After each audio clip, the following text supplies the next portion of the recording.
গুনাহগার বান্দা আমি তুলেছি দুহাত, কবুল করো আমার মোনাজাত, কবুল করো আমার মোনাজাত।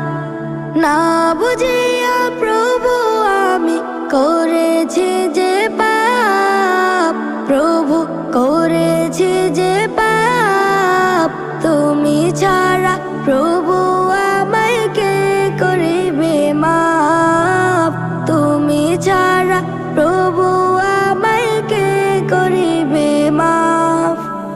না বুঝিয়া প্রভু আমি করেছি যে পাপ, প্রভু